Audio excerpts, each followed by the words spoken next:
پہلے در اشک نظر کر لے مرید، پھر جو چاہے سو لے، سخی کا دربار ہے یہ۔ ایک نعرہ صلوات۔ فضائلوں کا سمندر کہاں سے لاؤ گے، یہ بلندیوں کا منظر کہاں سے لاؤ گے، بیان اپنی بڑائی کا تم کہیں بھی کرو، مگر یہ غدیر کا منبر کہاں سے لاؤ گے، مگر یہ غدیر کا منبر کہاں سے لاؤ گے۔ ایک اور نعرہ صلوات۔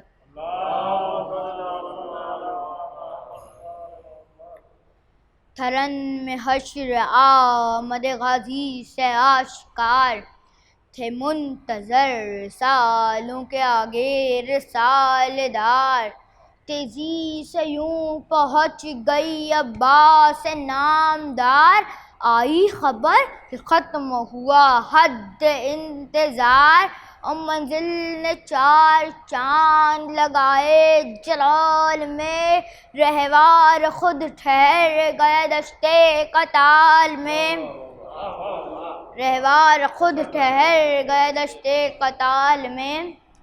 عباس نامدار کی تھی کس غضب کی جنگ، تھی فوجیں روم و شام و حلب جاں سے تنگ، میدان کو جلد سے جلد کیا طے نہ کی درنگ، میدان کو جلد سے جلد کیا طے نہ کی درنگ، منزل میں اور بڑھ گئی بڑھتی ہوئی امن، قبضہ خضر کا ہو گیا بے حیات پر، اور لڑتے ہوئے پہنچ گئے نہر فراق پر۔ اعوذ باللہ السمیع العلیم من الشیطان اللعین الرجیم،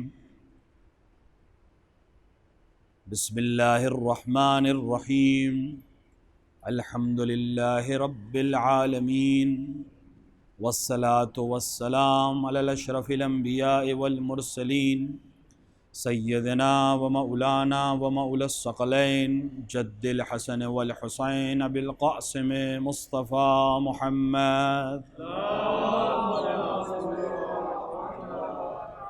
وعلی آلہ الطیبین الطاہرین المعصومین المنتخبین المظلومین، لا سیما ابن عمہ غالب علی کل غالب مولانا علی ابن ابی طالب، وعلى صاحب الدعوات النبوة والصولة الحيدرية والعصمة الفاطمية والحلم الحسنية والشجاعة الحسينية والعبادة السجادية والمعاصر الباقرية والعاصار الجعفرية والعلوم الكاظمية والحجج الرضوية والجود التقوية والنقاوة النقوية والحيبة العسكرية والغيبة الإلهية، صاحب العصر والزمان، امام الانس والجان، الحجة القائم المنتظر المہدی،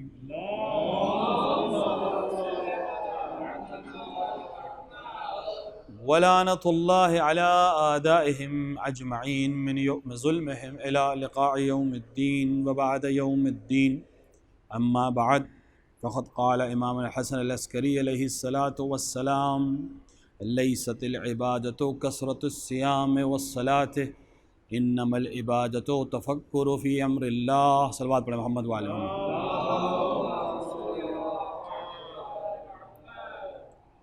ہمارے اور آپ کے 11ویں امام امام حسن عسکری علیہ الصلاۃ والسلام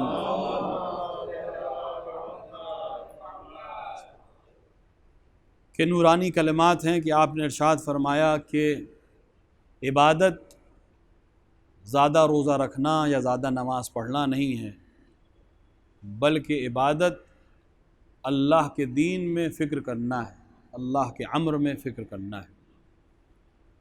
یہ حدیث اور اس سے ملتی جلتی دوسری حدیثیں جو معصومین سے ہمارے پاس پہنچی ہیں، وہ تقریباً انہی مفاہیم کو پہنچا رہی ہیں جو قرآن ہم سے کہہ رہا ہے اور قرآن ہم سے توقع کر رہا ہے، اور خداوند عالم اپنے بندوں سے توقع کر رہا ہے کہ تفکر کیا کرو، سوچا کرو۔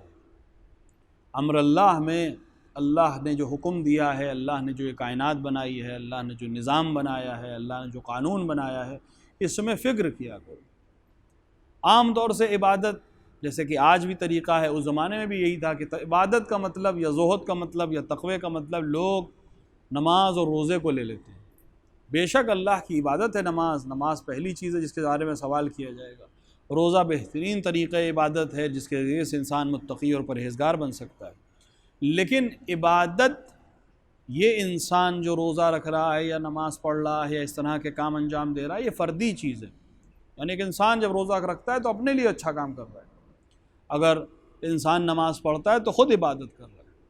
لیکن وہ نماز، وہ روزہ جو انسان انجام دے رہا ہے، اگر اس میں تفکر نہیں ہے، اگر اس میں غور و فکر نہیں ہے، تو ہم نے بہت سے لوگوں کو نماز پڑھتے دیکھا ہے جن کا انجام بخیر نہیں ہوا ہے۔ کیوں؟ کیونکہ وہ تفکر نہیں کرتے ہیں، غور نہیں کرتے ہیں۔ اگر بغیر غور و بغیر فکر کے عبادت انجام دی جائے گی تو اس کا کوئی فائدہ نہیں ہے۔ یہی قرآن کہہ رہا ہے اور یہی آئمہ کہہ رہا ہے۔ آئمہ نے اور قرآن نے ہمیشہ دعوت فکر کی دی ہے۔ غور کرو کیا کہا گیا ہے، غور کرو کیا حکم دیا گیا ہے۔ غور کرنے سے مراد یہ ہے کہ جو اللہ نے حکم دیا ہے اس پہ غور و فکر کے بعد عمل کرو تاکہ صحیح عمل کر سکو۔ دنیا میں ہم 2 مہینہ 8 دن تقریباً مجالس جو برپا ہوئی، اس میں تقریباً یہی میسج جاتا ہے اور انسان کے ذہن میں آ سکتا ہے کہ وہ لوگ جنہوں نے امام حسین علیہ السلام کے خلاف قیام کیا یا امام حسین نے جن کے خلاف اتنا بڑی انقلاب برپا کیا، ظاہری طور پر وہ بھی نماز گزار تھے، ظاہری طور پر وہ بھی روزہ رکھتے تھے، ظاہری طور پر وہ بھی نماز جماعت پڑھ رہے تھے، وہ بھی حج کر رہے تھے، لیکن بغیر تفکر کے تھا۔ کیونکہ اگر تفکر کے ساتھ نماز پڑھ رہے ہوتے تو ان کو خود سوچنا چاہیے تھا کہ ہم اگر نماز پڑھ رہے ہیں اور نماز میں تشہد پڑھ رہے ہیں اور تشہد کے بعد صلوات پڑھ رہے ہیں تو ہم کس کو قتل کر رہے ہیں؟ اس کا مطلب یہ ہے کہ نماز وہ پڑھ رہے تھے لیکن یہ نماز تفکر کے بنا تھی۔ بالکل جیسے کسی بچے کو بچپن میں رٹا دی جاتی ہے، اسے معلوم نہیں ہے کچھ، وہ پڑھتا چلا آ رہا ہے، اس کو کچھ نہیں معلوم ہے، لیکن چونکہ ماں باپ نے سکھا دیا ہے لہٰذا وہ کر رہا ہے، اس نے اس میں کوئی غور و فکر نہیں کیا ہے۔ اگر غور کرے گا اور کہے گا بسم اللہ الرحمن الرحیم تو ایک بار سوچے گا کہ جب میں شروع کر رہا ہوں اللہ کے نام سے جو رحمان ہے اور رحیم ہے، تو رحمان کے معنی اور مفہوم کیا ہے، رحیم کا معنی اور مفہوم کیا ہے۔ خداوند عالم جب ایک بار کہہ چکا تھا بسم اللہ الرحمن الرحیم تو اس کے بعد دوبارہ سورہ حم میں دوبارہ کیوں تکرار کر رہا ہے اسی جملے کی کہ الحمدللہ رب العالمین الرحمن الرحیم؟ باقی کسی اور سورے میں اگر علماء نہ مانے کہ یہ بسم اللہ جو ہے جزء سورہ نہیں ہے، جبکہ ہمارے امامیہ کے تمام علماء اس بات پر متفق ہیں کہ ہر سورہ غیر سورہ برات کے بسم اللہ الرحمن الرحیم جزء سورہ ہے، یعنی پہلی آیت کا یا ٹکڑا ہے یا الگ سے پہلی آیت ہے۔ تو جب بسم اللہ، لیکن سورہ حم میں تقریباً تمام متفق ہیں کہ سورہ حم میں بسم اللہ الرحمن الرحیم جز ہے سورہ کا۔ تو سورہ حم میں جب کہہ رہا ہے بسم اللہ الرحمن الرحیم تو اس کے بعد بیچ میں آیت آ رہی ہے الحمدللہ رب العالمین پھر الرحمن الرحیم، تو 2 بار کیوں اپنی صفتوں کی تکرار کر رہا ہے؟ اس پہ فکر کرنے کی ضرورت ہے۔ اسی طرح عالمین سے مراد کیا ہے، ایاک نعبد و ایاک نستعین سے مراد کیا ہے، یہ نماز کیوں ہم پڑھ رہے ہیں، اس نماز کا ہدف کیا ہے۔ ٹھیک ہے کہ نماز جب اس نے ہمیں حکم دیا ہے تو ہمیں پڑھنی ہے، لیکن عبادت صرف نماز نہیں ہے، عبادت صرف روزہ نہیں ہے، بلکہ عبادت ہے دین خدا میں تفکر کرنا۔ اور ہمارے علماء نے انہی احادیث کی روشنی میں اس بات کی طرف اشارہ کیا ہے، اور حدیث میں بھی یہ بات تقریباً مفہوم میں آیا ہے کہ 1 گھنٹے کی فکر دین خدا میں 1000 سال کی نماز سے افضل ہے۔ کیوں؟ کیونکہ اگر اس نماز میں فکر نہیں ہے تو نماز ویسی ہے جیسے امر سعد کی نماز ہے، وہ ایسے ہی نماز ہے جیسے شمر اور اس کے جیسے ماننے والوں کی نماز ہے۔ آج بھی ہزاروں لوگ دنیا میں نماز پڑھ رہے ہیں، نماز بھی پڑھ رہے ہیں اور گناہ بھی کر رہے ہیں۔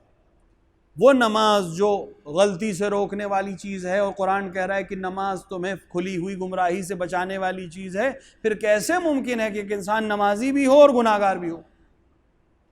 یا نماز اپنا اثر کھو چکی ہے، یا انسان یہ نماز جو پڑھ رہا ہے یہ وہ نماز ہے ہی نہیں کہ جو گمراہی سے بچانے والی نماز ہے۔ وہ نماز جو گمراہی سے بچانے والی نماز ہے وہ تفکر کی نماز ہے، یعنی انسان پہلے فکر کرے، غور کرے، پھر عمل کرے۔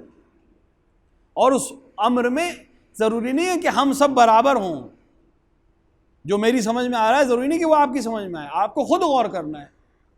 ہاں کتاب کا سہارا لیں گے، علماء کا سہارا لیں گے، ائمہ کی باتوں کا سہارا لیں گے، وہ اسی لیے ہیں کہ سہارا لیا جائے، لیکن ہر ایک کو خود سوچنا ہے کہ میں یہ عمل کیوں کر رہا ہوں۔ لہٰذا امام فرما رہے ہیں کہ بہترین عبادت امر خدا میں تفکر کرنا ہے۔ البتہ بعض علماء یہاں پہ کہتے ہیں کہ امر خدا سے مراد خدا کے نمائندے ہیں، یعنی خدا کے نمائندوں کے بارے میں غور و فکر کرنا بہترین عبادت ہے۔ یعنی اگر کوئی انسان نماز پڑھ رہا ہے اور روزہ رکھ رہا ہے لیکن حجت خدا کے سلسلے میں کوئی گفتگو نہیں کر رہا، کوئی فکر نہیں کر رہا، کوئی ان کے سلسلے میں بات نہیں کر رہا، تو اس کی عبادت کوئی خاص عبادت نہیں ہے، کیونکہ اس کی عبادت بغیر اس حجت اور بغیر اس وسیلے کے ہے کہ جس کے ذریعے سے عبادت قبول ہونی ہے۔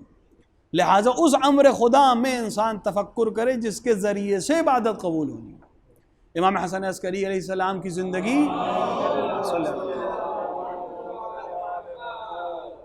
چونکہ آخری حجت سے پہلے کی آخری امامت ہے، لہٰذا بہت ہی عجیب مسائل کے ساتھ روبرو تھے۔ البتہ جیسے جیسے امامت کا دور 12ویں امامت تک آ رہا تھا ویسے ویسے حالات ائمہ کے لیے سخت ہوتے جا رہے تھے۔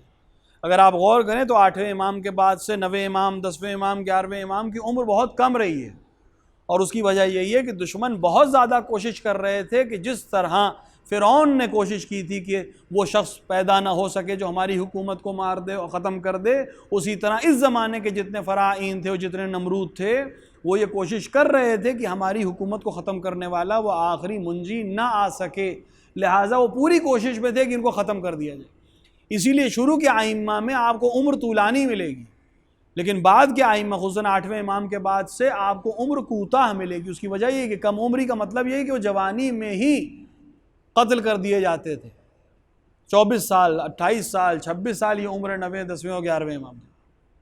26 سال کی عمر میں آپ کو قتل کر دیا گیا، صرف اس کوشش میں کہ 12واں کا وجود حاصل نہ ہونے پائے، کیونکہ ایک فرعون نے کوشش کی تھی اور صرف اسے یہ خوف تھا کہ میری حکومت چلی جائے گی، صرف مصر کا حاکم تھا وہ، اور بعض روایت میں کہ 70,000 بچے قتل کیے اس نے، صرف ایک موسیٰ کو پیدا ہونے سے روکنے کے لیے۔ لیکن اللہ نے وعدہ کیا ہے اور قرآن نے ظاہر کیا ہے، اس کو نقل کیا کہ اگر اللہ نے وعدہ کیا ہے تو چاہے کتنے قتل ہو جائیں اور چاہے فرعون جیسے کتنی کوشش کر لیں، جو امر الہی ہے وہ محقق ہو کر رہے گا۔ اسی طرح اگر موسیٰ کے لیے خداوند عالم اس طرح سے انتظام کر سکتے تھے تو اپنے آخری حجت کے لیے خداوند عالم نے کتنا انتظام کیا ہوگا۔ اور پھر موسیٰ صرف ایک فرعون کو ختم کرنے آ رہے تھے، جبکہ یہ آخری حجت روایات کے لحاظ سے جتنے بھی فرعون ہیں اور جتنے بھی نمرود ہیں اور جتنے بھی حامان صفت افراد ہیں روئے زمین پہ، ان سب کو ہمیشہ ہمیشہ کے لیے ختم کرنے والا ہے۔ لہٰذا جتنی بھی اس صفت کے حامل تھے وہ اس طرف سے کوشش کر رہے تھے، اور جتنی بھی موسیٰ صفت والے تھے وہ اس طرف سے کوشش کر رہے تھے، اور اس حق اور باطل کی جنگ میں آخر 11ویں امام کو جیت حاصل ہوئی، اور وہ حجت جس کو دنیا میں آنا تھا وہ آ کے رہا۔ ایک صلوات پڑھیں محمد والے۔ امام 11ویں امام کی جو زندگی ہے، اس سے پہلے بھی میں نے عرض کیا ہے کہ 11ویں امام کی زندگی بہت سخت حالات کی زندگی ہے۔ آپ بہت کم عمری میں سامرہ منتقل کر دیے گئے اپنے والد کے ساتھ۔ سامرہ لانے کا ہدف ہی یہی تھا کہ فوجی چھاونی میں رہیں گے، کسی فیملی کو آپ فوجی چھاونی کے بیچ میں رکھ دیں حکومت کی، اس کی صبح شام سب فوج کی نظر میں، کون آ رہا ہے، کون جا رہا ہے، کون مل رہا ہے، کہاں سے کھانا آ رہا ہے، کہاں سے کھانا خریدا جا رہا ہے۔ اس طرح کے حالات میں 10ویں امام اور 11ویں امام نے زندگی گزاری، جس کو آج آپ سامرہ کہتے ہیں۔ یہ عسکر تھا، فوجی چھاونی تھی خلیفہ بنی عباس کے زمانے کی۔ جو آج حرم ہے وہ حضرت کا گھر تھا، وہ اسی گھر میں دفن ہوئے 10ویں امام بھی اور 11ویں امام بھی۔ اس گھر میں زندگی اس طرح سے گزار رہے ہیں کہ دشمن کی ہر طرف سے نظر ہے۔ گھر میں جو لوگ کام کر رہے ہیں وہ بھی فوج کے آدمی ہیں، حتیٰ جو کنیزیں گھر میں کام کر رہی ہیں وہ بھی مخبری کرتی ہیں۔ لہٰذا ان کو باقاعدہ مامور کیا گیا تھا کہ حضرت کی جو ازواج ہیں یا حضرت کی جو کنیزیں ہیں ان پر نظر رکھی جائے، تاکہ جس میں بھی آثار حمل دکھائی دے فوراً رپورٹ کر دی جائے اور بادشاہ اس کا انتظام کرے۔ لیکن جب انتظام اس کو کرنا ہے اور حجت کو آنا ہے، تو پھر انہوں نے ساری وہ چیزیں جو دنیاوی لحاظ سے آثار ہو سکتے تھے وہ سب ختم ہوئے۔ روایات میں ہے کہ خود جناب حکیمہ خاتون سے روایت ہے کہ جب امام نے بلایا اس شب میں جس شب ولادت ہونے والی تھی امام کی، اور فرمایا کہ آج ہی وہ شب ہے جس دن وہ موعود الہی پورا ہونا ہے، تو آپ نے فرمایا کہ تمہاری کس زوجہ سے یا کس کنیز سے؟ زوجہ تو ایک ہی تھی، کنیز ایک دو اور ہو سکتی ہے، کیونکہ میں کسی میں بھی آثار نہیں دیکھ رہی ہوں۔ یعنی وہ آثار جو حمل کے خواتین میں ہونے چاہیے وہ نظر نہیں آ رہے تھے۔ یہی امر الہی تھا کہ وہ چیزیں جو ظاہر ہیں دنیا کو سمجھ میں آتی ہیں وہ سب ہم چھپا دیں گے۔ یعنی صرف اس کی غیبت دنیا کے لیے عجیب نہیں ہوگی، بلکہ اس کا مولود بھی جو ہوگا وہ اس طرح سے ہوگا کہ کوئی آثار اس کا نظر نہیں آئے گا۔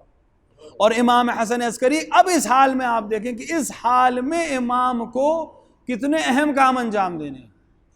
اس بچے کی حفاظت کرنی ہے جس کا حمل تک خدا نے چھپا کے رکھا ہے۔ جب حمل چھپا کے رکھا ہے، جب یہ مولود ہے، اب یہ بچہ دنیا میں آ چکا ہے، اب اس کو چھپانا بھی ہے اور بتانا بھی ہے، کیونکہ چھپانا ہے دشمنوں سے اور بتانا ہے دوستوں کو، تاکہ کل جب امامت کا وقت آئے تو لوگ پہچان تو سکیں کہ ہمارا امام کون ہے۔ کتنا اہم کام ہے کہ چھپانا بھی ہے اور بتانا بھی ہے۔ ایک راز اگر چھپانا ہو کتنا آسان ہے، چھپا دیا، نہیں بتائیں گے کسی کو بھی نہیں بتائیں گے۔ لیکن وہی بات جو ہمیں 1000 سے چھپانی ہے 10 کو بتانی ہے۔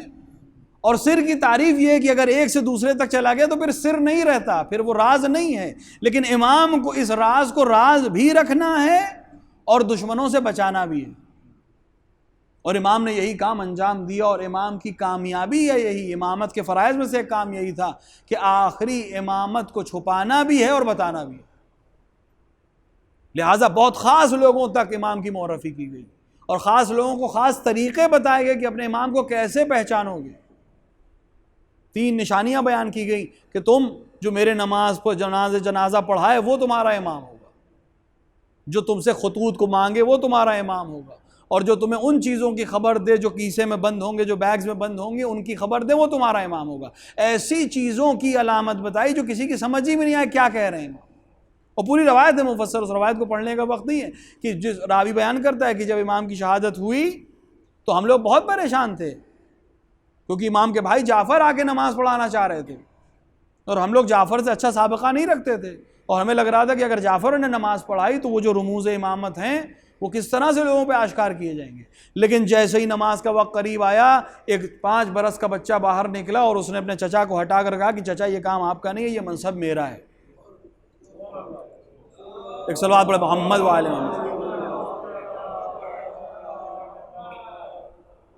اور اسی طرح سوال اور جواب اور دیگر کام۔ تو امام نے یہ راز بتا کر اسی حدیث کی طرف ہمیں دوبارہ موڑ دیا ہے، تفکر کرو دین میں۔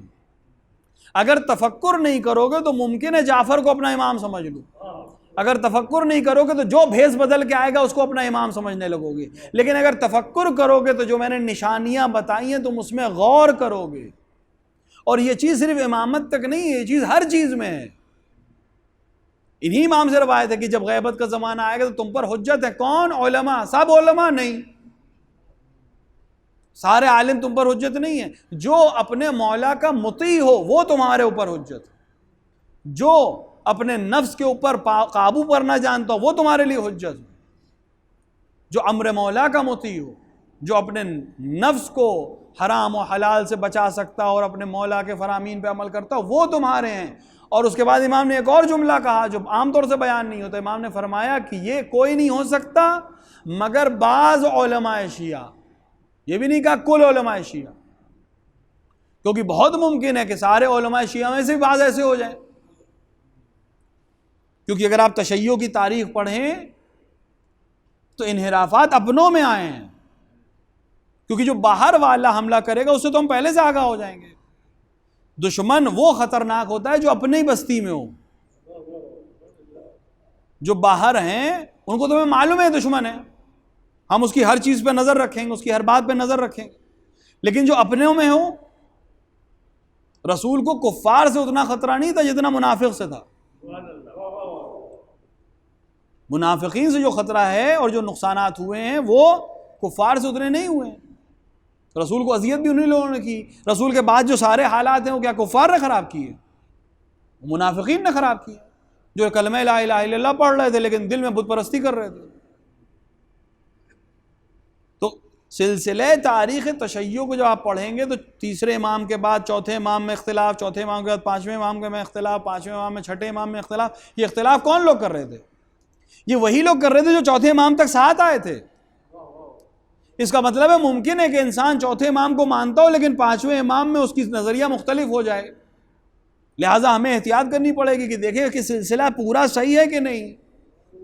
اور یہ احتیاط جب ہم تشیع میں کر رہے ہیں کہ تشیع میں ہم دیکھتے ہیں کہ پورا سلسلہ اوپر سے نیچے تک صحیح ہے کہ نہیں. ہم اسماعیلیوں کی حدیث کیوں قبول نہیں کرتے؟ 6 امام تک تو مانتے ہیں بھائی، چھٹے امام سے ساری حدیثیں ہمارے پاس بھی ہیں. وہ چھٹے امام تک تو مانتے ہیں سارے اماموں کو، لیکن ہم ان کی حدیثیں قبول نہیں کرتے.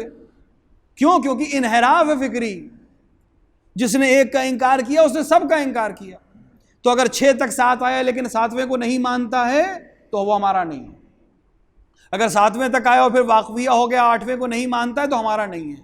اور یہ برکت بھی 8ویں امام کی ولایت کی ہے کہ میں نے اس سے پہلے بھی عرض کیا تھا، یہ 8ویں امام کی ولایت کی برکت ہے کہ جس نے 8ویں امام کی ولایت کو تسلیم کر لیا اس کا سلسلہ اوپر سے نیچے تک صحیح ہو جاتا ہے. ایک صلوات پڑھیں محمد و آل محمد. اور شاید یہی وجہ ہے، حتمی وجہ تو نہیں معلوم لیکن ہمارے علماء نے جو عمل کیا اس کے میں رموز ہوتے ہیں. شاید یہی وجہ ہے کہ نماز کے بعد جب ہم زیارت پڑھتے ہیں تو امام حسین کی زیارت مستحب ہے، ہر حال میں پڑھتے ہیں. صاحب عصر کی زیارت اس لیے پڑھتے ہیں کہ وہ وقت کا امام ہے، اس کو سلام کرنا ہماری ذمہ داری ہے. لیکن سارے اماموں کو چھوڑ کر ہم 8ویں امام کی زیارت بھی کرتے ہیں. اس کی ایک وجہ شاید یہی ہے کہ 8ویں کا اقرار اوپر سے لے کر نیچے تک سب کا اقرار ہے. یعنی جس نے السلام علیکہ یا علی ابن موسیٰ رضا کہا اس نے علی سے لے کر 7ویں امام تک کو بھی سلام کر لیا اور 9 سے لے کے 12ویں تک کو بھی سلام کر لیا. کیونکہ 8ویں کو سلام کرنا علی کو بھی سلام ہے، حسن کو بھی سلام ہے، حسین کو بھی سلام ہے، زین العابدین کو بھی سلام ہے، محمد باقر کو بھی سلام ہے، جعفر صادق کو بھی سلام ہے، موسیٰ کاظم کو بھی سلام ہے، 8ویں کے فرزند 9ویں امام کو بھی سلام ہے، 10ویں امام کو بھی سلام ہے اور 11ویں امام کو بھی سلام ہے. ایک صلوات پڑھیں محمد و آل محمد. تو تفکر جب ایک ذہن میں انسان کے بات آئے کہ 8ویں امام کو کیوں سلام کرتے ہیں، غور کرے مطلب سمجھ میں آئے گا. اور یہی 8ویں امام سے روایت ہمارے پاس آئی ہے. اسی چیز کی طرف میں متوجہ کرنا چاہ رہا ہوں کہ 8ویں امام فرما رہے ہیں کہ ہمارے مخالف سے ہماری فضیلت بھی مت لیا کرو. امام کے پاس راوی گیا اور کہا کہ آپ کے جو مخالف ہیں وہ آپ کی فضیلتیں بیان کرتے ہیں تو کیا ہم ان سے لیا کریں؟ امام نے فرمایا اگر ہمارے لوگوں نے بیان کیا یعنی ہم سے ملا ہے تمہیں وہی چیز ہم سے بھی ملی ہے تو تم ان سے بھی نقل کر سکتے ہو. لیکن اگر وہ ہم سے نہیں ملا ہے تو ان سے نقل مت کرنا اگرچہ وہ ہماری فضیلت ہی کیوں نہ ہو. اور اس کے بعد امام نے فرمایا کہ جو بھی چیز اس دروازے یعنی اپنے گھر کے علاوہ فرمایا جو بھی چیز اس گھر کے علاوہ کہیں سے لی جائے وہ باطل ہے، چاہے وہ ہمارے فضائل ہی کیوں نہ ہو. کیونکہ امام جان رہے کل کیا ہونے والا ہے. وہ 10 فضیلتیں بیان کرے گا، بیچ میں اپنے مطلب کی کوئی بات کہے گا اور آپ اس دھوکے میں کہ صاحب وہ تو فضیلت بیان کر رہا ہے، وہ تو امیر المومنین کا چاہنے والا ہے، وہ تو امام حسین کا چاہنے والا ہے، وہ تو امام رضا کے سلسلے میں اتنی اچھی باتیں کر رہا ہے، اور بیچ میں وہ کوئی ایسا زہر چھول جائے گا جو 10 سال بعد اثر دکھائے گا، جو 20 سال بعد اثر دکھائے گا. امام اس لیے اپنے ساتھیوں کو اور چاہنے والوں کو متنبہ کر رہے ہیں کہ ہمارے علاوہ کسی دروازے سے مت لینا، اگرچہ وہ ہمارے بارے میں بول رہے ہیں اور ہماری فضیلت بول رہے ہیں. تو جب ہم اپنے علماء میں بھی صرف ان سے بات کرتے ہیں یا ان کی چیزیں لیتے ہیں جو ان کا سلسلہ اوپر سے نیچے تک صحیح ہو، یعنی اگر واقفیہ کا امام ہے تو ہم اس سے حدیث نہیں لیتے، اگر اسماعیلیوں کا امام ہے تو ہم اس سے حدیث نہیں لیتے، اگر زیدیوں کا امام ہے تو ہم اس سے حدیث نہیں لیتے، کہ جب تک امامیہ نہ ہو، جب تک اثنا عشری نہ ہو، اس کی بات قابل قبول نہیں ہے۔ تو جب ہم 12 اماموں میں کسی ایک کے منکر سے حدیث نہیں لیتے، تو جو خلافت ہی کا قائل نہ ہو، جو امامت ہی کا قائل نہ ہو، اس سے ہم فضائل کیسے سن سکتے ہیں؟ امام اسی طرح متوجہ کریں، امام کی باقاعدہ حدیث ہیں اس سلسلے میں، صوفیہ کے سلسلے میں اسی طرح امام نے بیان فرمایا، کیونکہ زمانے میں بہت زیادہ تھے صوفیہ، آج بھی ہیں، کیونکہ یہ ان چیزوں کی دعوت دیتے ہیں جو اسلام سے الگ ہے، اور ہمیں کوئی ضرورت نہیں ہے، جب ہمارے پاس دروازہ موجود ہے تو ہمیں کیا ضرورت ہے کسی دوسرے دروازے پہ جانے کی؟ وہ جائیں جن کے پاس نہیں ہے، جب ہمارے پاس ہے تو کہیں جانا اس کریم کی توہین ہے۔ کیا ہمارے پاس علماء نہیں ہے؟ دیکھیں، ہم بھی اہل مختلف جو ہمارے مذاہب ہیں اسلامی، ان کی چیزیں نقل کرتے ہیں، اس کو ذہن میں کر لیں، یہ بہت حساس چیز ہے اور اہم چیز ہے، خصوصاً بر صغیر کے لیے۔ بر صغیر میں ایک بہت بڑا مسئلہ تھا شیعہ علماء کے ساتھ، کہ ان کو مقابلہ کرنا تھا دیگر مسلکوں سے، اور دیگر مسالک چونکہ کتابیں لکھ رہے تھے رد شیعہ میں، لہٰذا ہمارے علماء مجبور تھے ان سے مناظرہ کرنے کے لیے، اور مناظرے کی روش یہ ہوتی ہے کہ آپ ان کتابوں سے گفتگو کرتے ہیں جن کو وہ قبول کرتے ہوں۔ جب آپ دو آدمی بحث کریں گے تو اس کو قانع کرنے کے لیے آپ اپنی کتاب سے مثال نہیں دے سکتے، کیونکہ وہ آپ کی کتاب مانے گا ہی نہیں، آپ اسی کی کتاب سے دیں گے، یہی مناظرے کا طریقہ ہے۔ اسی لیے ہمارے علماء نے پچھلے 200 سال میں جتنی کتابیں مناظرے کے سلسلے میں یا ردیے کے سلسلے میں لکھی ہیں، اتنی کسی ملک میں نہیں لکھی گئی، حتیٰ ایران عراق میں نہیں لکھی گئی۔ جتنی کتابیں بر صغیر میں لکھی گئی پچھلے 200 سال میں، وہ بھی زیادہ تر رد میں لکھی گئی۔ ایک کتاب لکھی محدث دہلوی نے، اس کے جواب میں 70 کتابیں ہمارے علماء نے لکھی۔ یہ ہمارے علماء کی جانفشانی ہے کہ اگر تم ایک اشکال کرو گے تو ہم 70 جواب دینے کی طاقت رکھتے ہیں، لیکن اس میں ان کا وقت صرف ہوا، اور مزاج ہمارا مناظرے کا ہو گیا، اور مزاج صرف علماء کا مناظرے کا نہیں ہو گیا، عوام کا مزاج بھی مناظرے کا ہو گیا۔ کس لحاظ سے؟ کہ ہم وہ حدیثیں سننے کے عادی ہو گئے جو ان کی کتابوں میں لکھی ہو، جبکہ ہدف یہ تھا کہ ہم ان کی کتابوں کی حدیث اس لیے بیان کریں کہ وہ بھی قائل ہو جائیں کہ اس حد تک تو آپ بھی مانتے ہیں، تاکہ اس حد میں آپ قبول کر لیں کہ ہماری بات اس حد تک صحیح ہے، اس حد تک تو مانیے جو آپ کی کتاب میں لکھی ہے۔ لیکن یہ مخالف کے لیے ٹھیک ہے، کیونکہ آپ مخالف کی حد میں بات کریں گے، لیکن جب موافق سے بات کر رہے ہیں، اپنوں میں بات کر رہے ہیں، تو آپ طے کریں اس حد میں بات کرنا چاہتے ہیں جو مخالف کی حد ہے، یا اس حد میں آنا چاہتے ہیں جو موافق کی حد ہے۔ فضائل انہوں نے بھی بیان کیے ہیں، فضائل انہوں نے بھی بیان کیے ہیں، تو ہم وہ فضائل بیان کریں جو ان کو بھی قبول ہیں، یا وہ فضائل بیان کریں جو عمار کو قبول ہیں، جو ابو ذر کو قبول ہیں، جو سلمان کو قبول ہیں؟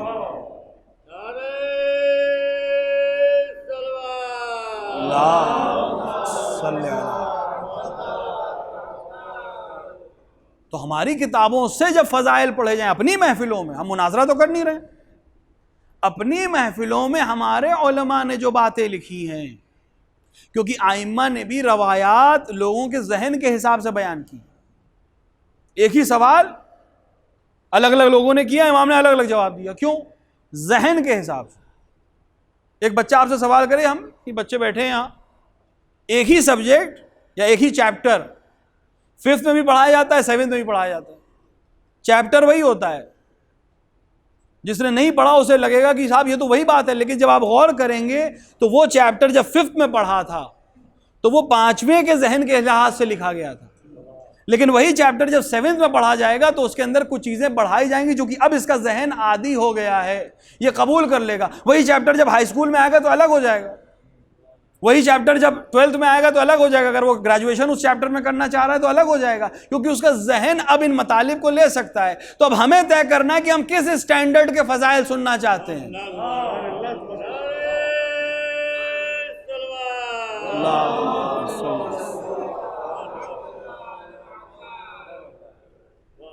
جناب سیدہ کے سلسلے میں روایات مختلف ہیں، آپ کا نام کیوں زہرا ہے؟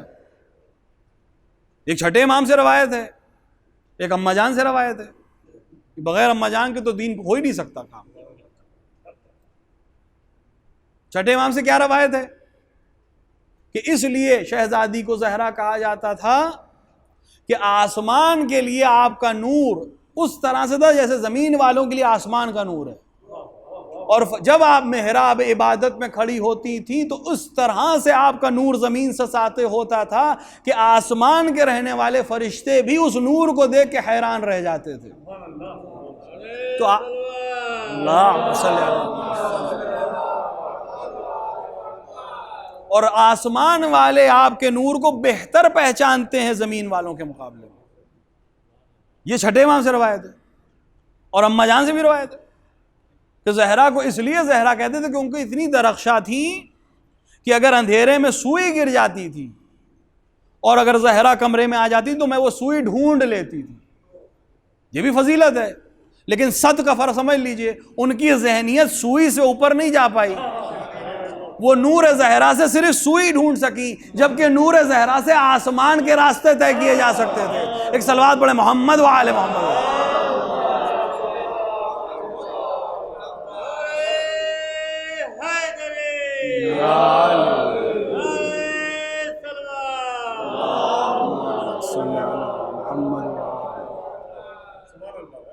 تو ہمیں طے کرنا ہوگا کہ ہم کس سے فضائل لیں۔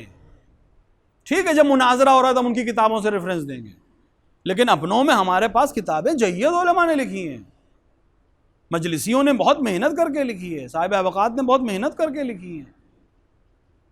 بہار کوئی عام کتاب نہیں ہے کہ اس کو ایسی رد کر دیا جائے، وہ فضائل اس میں سے دیکھیں تب سمجھ میں آئے گا۔ جب وہ فضائل بیان ہوں گے جو اپنوں کے درمیان پڑھنے والے ہیں اور اپنوں کو بتانے والے ہیں، ان کے دل آمادہ ہیں اس کو سننے کے لیے، تب شاید ہم میں بھی کوئی ابو ذر پیدا ہو جائے، کوئی سلمان پیدا ہو جائے، کوئی مقداد پیدا ہو جائے۔ کہ ہم حد اقل پر کیوں رہیں جب ہم حد اکثر تک پہنچ سکتے ہیں؟ اور لینا اپنوں سے ہے،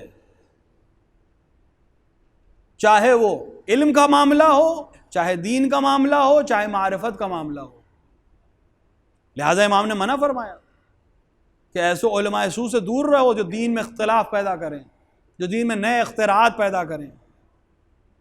آج بھی ہمیں ایسے ہی کوئی سامنا ہے، جس صوفیہ سے امام منع کر رہے ہیں لینے کو، آج ہم ان کو ممبروں پہ اٹھائیں، اپنے ممبروں پہ اٹھائیں، اس میں کوئی تکلف تو ہے نہیں۔ جب ہم اپنے آئمہ میں کسی ایک کا انکار کرنے والے کو اس لائق نہیں سمجھتے کہ اس سے حدیث لیں، تو ہم منکر امامت امیر المومنین اور منکر امامت بلا فضل امیر المومنین سے کیوں فضائل لیں؟ اور ان سب کا سب سے آسان طریقہ وہی ہے، معیار جو ہے وہی رسول اللہ نے بیان کیا ہے کہ کس کو ممبر پہ بیٹھانا ہے، کس کو نہیں بیٹھانا ہے، کس سے لینا ہے اور کس سے نہیں لینا ہے۔ اس کا معیار بہت آسان ہے۔ ممبر کس کا ہے؟ ممبر کا وارث موجود ہے، نہ میرا ہے نہ آپ کا ہے۔ ممبر اگر غدیر کی یادگار ہے تو غدیر کا وارث زندہ ہے، اس نے تمہیں اجازت دے دی کہ بنا لو، لیکن کام وہی کرنا جو غدیر میں ہوا تھا، تاکہ ممبر غدیر ہی رہے۔ تو جس کا ممبر ہے، جس کا گھر ہے، اس کی خوشنودی امپورٹنٹ ہے یا کسی اور کی؟ تو جب اس کا ممبر ہے اور اس کی خوشنودی امپورٹنٹ ہے تو آپ کس کو ممبر پہ بیٹھائیں گے؟ جس کے معاملات اس کے ساتھ صحیح ہوں۔ میرے گھر میں کسی کو بلایا جائے گا، آپ کسی کو بلائیں گے میرے گھر، تو کس کو بلائیں گے؟ جس کے معاملات میرے ساتھ ٹھیک ہوں۔ آپ کسی اور کو بلا کر میرے گھر میں نہیں بیٹھائیں گے جس سے میرے معاملات صحیح نہیں ہیں۔ تو آپ اس کو بیٹھائیں گے ممبر پہ جس کے صاحب ممبر سے معاملات ٹھیک ہوں۔ اور اگر کوئی صاحب ممبر کی جدہ کے سلسلے میں ابھی مشکل ہے اس کو اندر، صاحب ممبر کی ماں کے سلسلے میں بھی اس کے معاملات صاف نہیں ہیں، صاحب ممبر کی جو جدہ اعلیٰ ہیں جو وہ حجت ہیں ان کے لیے بھی ان کے قاتلوں کے سلسلے میں اس کے معاملات ابھی صحیح نہیں ہیں، صاف نہیں ہے، کہ اس کو معلوم نہیں کہ کس نے قتل کیا اور کیا رائے ہے، تو آپ کیسے اس کو ممبر پہ بیٹھا سکتے ہیں؟ لہذا فلٹر تو بہت آسان ہے، کہ جس کو ممبر دینا ہو اس سے پہلے کہیے کہ صاحب ممبر پہ جانے سے پہلے آپ علل اعلان جناب زہرا کے قاتلوں کے سلسلے میں اپنا عقیدہ اور نظریہ بیان کر دیجیے. یہ کام چھپ کر نہیں ہو پائے گا, اس کو مائک پہ ہی کھڑی کیونکہ مجلس بھی آپ مائک پہ پڑھیں گے. تو جناب زہرا کے قاتلوں کے سلسلے میں آپ کا نظریہ اور عقیدہ کیا ہے وہ بیان کریے, پھر یہ ممبر کا صاحب بھی آپ سے راضی ہے وہ بیٹھے گا پڑھائیے. اور اگر نظریہ تقیہ ہے آپ کا تو اس سے بھی تقیہ فرما لیجیے, کیونکہ اگر ہم نے یہ نہیں کیا تو اس ممبر سے وہ چیزیں بیان ہونے لگیں گی جس سے امام نے منع کیا. ہماری قوم کی ایک پریشانی یہ ہے کہ جیسے ہی کوئی مخالف کچھ بولتا ہے ہم خوش ہو جاتے ہیں, کیونکہ ہر طرف مخالفت ہوئی ہے. کوئی ایک بیچارہ بیچ میں موافق بولنے لگتا ہے ہم خوش ہو جاتے ہیں, جبکہ امام ہم کو بتا چکے کوئی فرق نہیں پڑتا, پوری دنیا تمہاری مخالف ہو جائے, اگر تم صحیح ہو تو حد عقل ہو کر بھی صحیح ہو, تمہیں کسی کے ساتھ کی ضرورت نہیں ہے. اگر ان منحرف انسانوں کو تم اپنی بزم میں بلاؤ گے تو کل تمہاری بزم میں انحراف ہوگا کہ صاحب یہ تو اچھی باتیں کر رہے ہیں.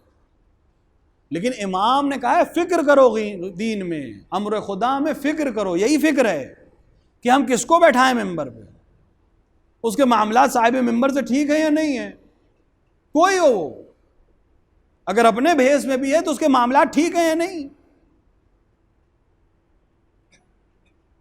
عبادت کرتا نہیں, نماز پڑھتا نہیں, روزہ رکھتا نہیں, احکامات اسلامیہ کی رعایت کرتا نہیں, ممبر پہ بیٹھا ہے. پہلے کتنے مسائل تھے ممبر پہ, آداب ممبر تھے باقاعدہ, ہر ایک نہیں بیٹھ سکتا تھا ممبر پہ. تو جب ممبر پہ بیٹھنے کے آداب ہیں تو اس کی رعایت اگر ہم نہیں کریں گے تو کون کرے گا, اور اگر نہیں کریں گے تو نتیجہ وہی ہوگا جو سامنے ہے. سطح نیچے آ جائے گی, فکر نیچے آ جائے گی, فضائل نیچے آ جائیں گے, فضائل کی سطح نیچے آ جائے گی, آپ کے ذہن آمادہ ہی نہیں ہو پائیں گے اہم چیزوں کو سننے کے لیے.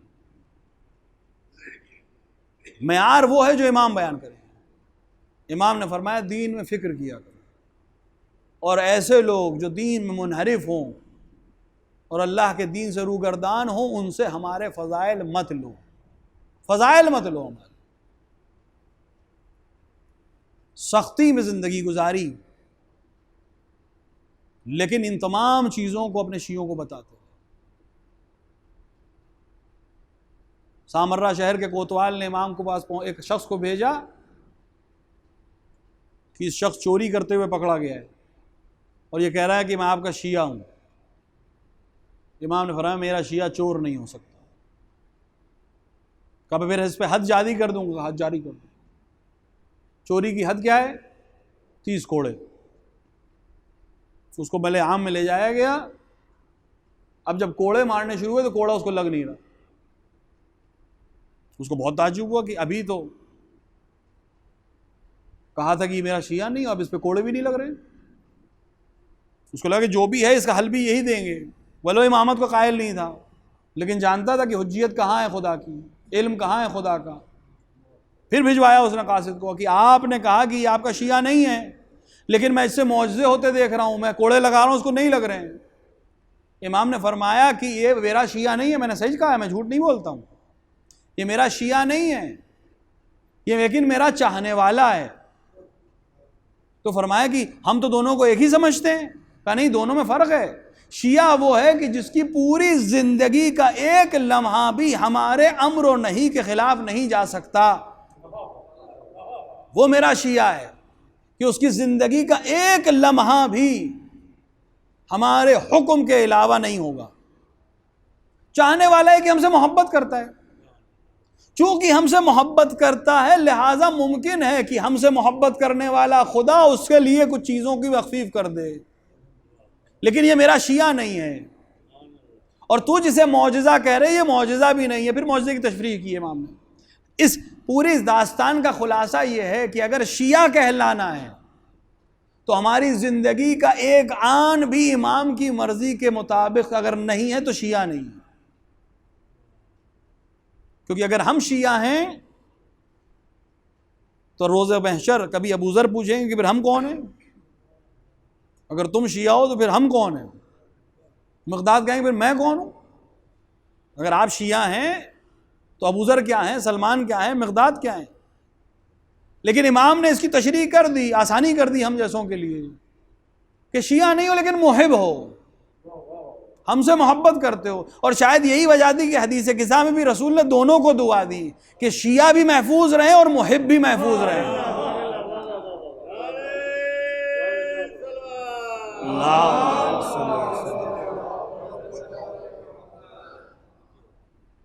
محب یعنی چاہنے والا، آپ سے محبت کرتا ہے. محبت کے تقاضا یہ ہے کہ وہ آپ جیسے ہی کوشش کرے کہ آپ خوش رہیں، لیکن ممکن ہے کبھی خطا بھی کر جائے. لیکن شیعہ وہ ہے جو خطا نہیں کر سکتا. شیعہ جیسے ابو ذر، شیعہ جیسے سلمان، شیعہ جیسے وہ لوگ جو میدان کربلا میں حسین ابن علی کا ساتھ دینے آئے تھے. آج کی شب شہادت ہے امام حسن عسکری کی، یعنی اس 12ویں امام کو ہمیں پرسہ دینا ہے جو سال بھر اپنے جد پہ روتا ہے، جو کہتا ہے کہ اے جد بزرگوار، وقت نے مجھے آپ کی نصرت کرنے کی اجازت نہیں دی، لیکن اس کے بدلے میں ہر صبح و شام خون کے آنسو روتا ہوں. امام اگر کہہ رہے ہیں خون کے آنسو تو یقیناً خون کے آنسو، یہ استعارہ نہیں ہے. لیکن جد کی شہادت الگ ہوتی ہے اور یتیمی الگ چیز ہوتی ہے. باپ کا مرنا الگ ہے اور جد کا مرنا الگ ہے. آج امام کے والد کی شہادت ہے، لہذا 12ویں امام کو ہمیں پرسہ پیش کرنا ہے ان کے والد کا کہ وقت کے امام آپ یتیم ہوئے ہیں آج کی شب. اور وہ یتیمی بھی وہ یتیمی جو ہزارہ سال چلے گی. آپ 5 برس کی یتیم ہوئے، لیکن آج 1000 برس گزر چکے ہیں یتیم ہوئے. اور آپ کو وہ صحنہ یاد آتا ہوگا کہ جب آپ کے بابا نے آپ کو آخری وقت بلایا. راوی کہتا ہے کہ امام کو زہر دیا گیا، اور زہر نے جب جسم اقدس پر اثر کیا تو پھر آپ اتنے مریض ہو گئے کہ آپ گھر سے نہیں نکل پا رہے تھے. اور میں اسی زمانے میں آپ سے ملنے گیا، تو امام نے اپنے خادم کو بلا کر کہا کہ میرے لیے پانی لے کر آؤ. پانی لے کر آیا. راوی بیان کرتا ہے کہ امام کے ہاتھ میں پانی دیا، لیکن امام کے جسم میں اتنا ضعف تھا کہ آپ وہ پانی پی نہیں پا رہے تھے اور پانی بار بار زمین پہ گر رہا تھا. امام نے کاسے کو رکھ دیا اور اس کے بعد اپنے غلام سے کہا کہ اس کمرے میں داخل ہو، وہاں ایک 5 برس کا بچہ سجدے میں حالت میں تسبیح خدا کر رہا ہوگا، اس سے کہنا کہ اس کے باپ نے اسے بلایا ہے. وہ باوی کہتا ہے کہ یہ شخص چلا گیا، اور وہ شخص بیان کرتا ہے کہ میں حجرے میں داخل ہوا، دیکھا ایک نورانی پیکر ہے جو اپنے آپ کو سجدے میں رکھ کے اللہ کی تسبیح کر رہا ہے. میں نے کہا امام نے میرے آقا اور میرے امام نے آپ کو بلایا ہے. بچے نے نماز کو تمام کیا اور ایک کنیز کا سہارا لے کر امام کے نزدیک پہنچے. امام نے سلام کیا، اپنے حجت کو سلام کیا، آخری نشانی کو سلام کیا، اور اس کے بعد کہا اے حجت خدا، اے مہدی زمان، تم اپنے ہاتھ سے مجھے پانی پلا دو. امام نے اپنے بابا کو پانی پلایا اور اس کے بعد امام ایک چادر اوڑھ کر لیٹ گئے اور رفاق شاہ فرمایا کہ اب تم حجت الہی ہو، تمہیں مبارک ہو کہ تم مہدی آخر الزمان ہو. میں عرض کروں گا ہاں امام، آپ نے اپنے بیٹے کے ہاتھ آخری مرتبہ صحیح پانی تو پی لیا.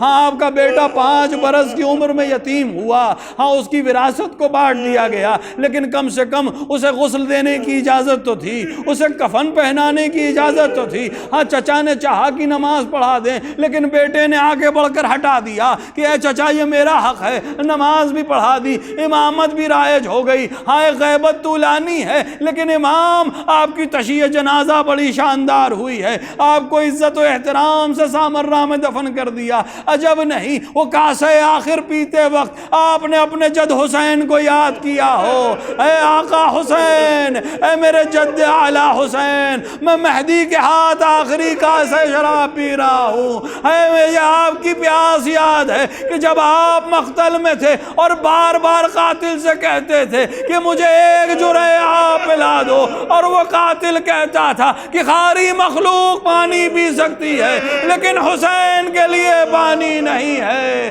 یہی بات تھی جو زین العابدین برسا برس کہتے رہے کہ میرے بابا کو مظلوم قتل کیا، میرے بابا کو اچھا قتل کیا. اے میرے بابا، آپ کو اس حال میں قتل کیا کہ آپ 3 دن کے بھوکے اور پیاسے تھے، ایک جرعہ آب آپ کو نہ دیا گیا. ہے